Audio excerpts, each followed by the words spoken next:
দেশের ক্রীড়াঙ্গনে পরিবর্তনের হাওয়া, দীর্ঘদিনের স্থবিরতা ভেঙে নতুন বার্তা দিল ক্রীড়া প্রতিমন্ত্রীর সঙ্গে স্পোর্টস ফেডারেশনগুলোর গুরুত্বপূর্ণ বৈঠক।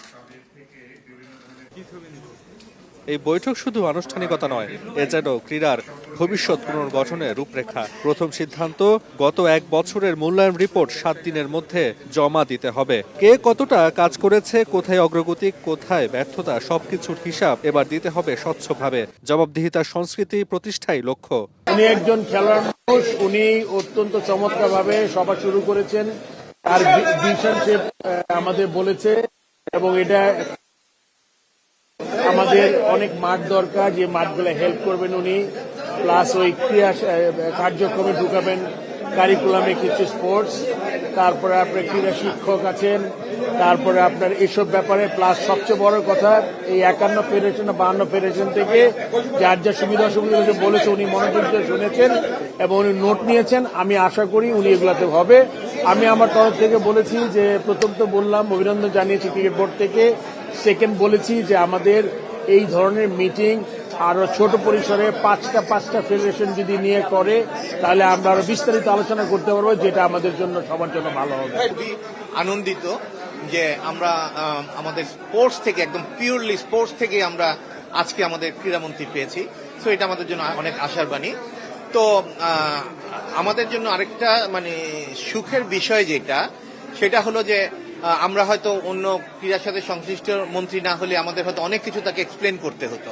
এখন আমাদের সেই জিনিসটা করতে হচ্ছে না। আমরা খুব কুইক আমাদের যে ডিমান্ড আমরা ডেলিভারি করতে পারছি এবং তাকে বুঝাতে আমাদের খুব সহজ হয়েছে।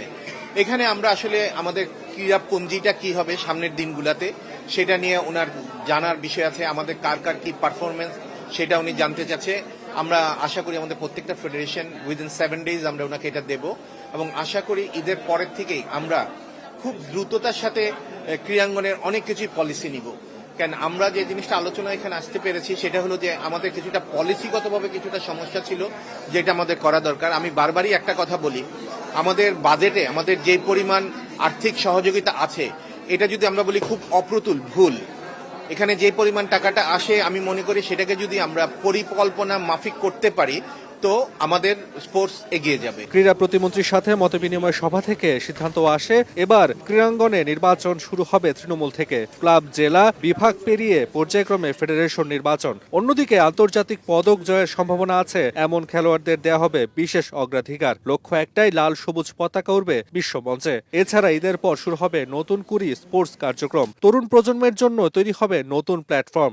স্পোর্টস এমন একটি জায়গা, সেখানে কোনো দল নেই, সেখানে কোনো ভিন্ন মত নেই। দল মত নির্বিশেষে একটি জাতিকে এক করার জন্য স্পোর্টস হচ্ছে অন্যতম একটি মাধ্যম। সেই মাধ্যমটিকে আমরা আগামী বাংলাদেশে সর্বোচ্চ গুরুত্ব দিয়ে আমাদের এগিয়ে নিয়ে যাওয়ার প্রত্যয় ব্যক্ত করেছেন। আমাদের যে ফেডারেশন গুলো রয়েছে তারা প্রতি বছরই বিভিন্ন ধরনের খেলাধুলার আয়োজন করে থাকে। আমরা চাই যে একটি নিয়মের ভিতরে, একটি স্বচ্ছতার ভিতরে যাতে বাৎসরিক একটি ক্যালেন্ডারও তাদেরকে পেশ করার জন্য বলেছে আগামী 7 দিনের ভিতরে।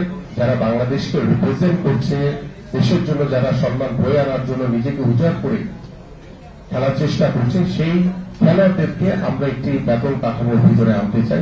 নতুন করে স্পোর্টস এটি অনূর্ধ্ব 12 থেকে 14 বছরে আমাদের যারা প্রতিভাবান খেলোয়াড় রয়েছে প্রত্যেকটি তৃণমূলের পর্যায়ে তাদেরকে নিয়ে আমরা এই নতুন করে স্পোর্টস শুরু করব।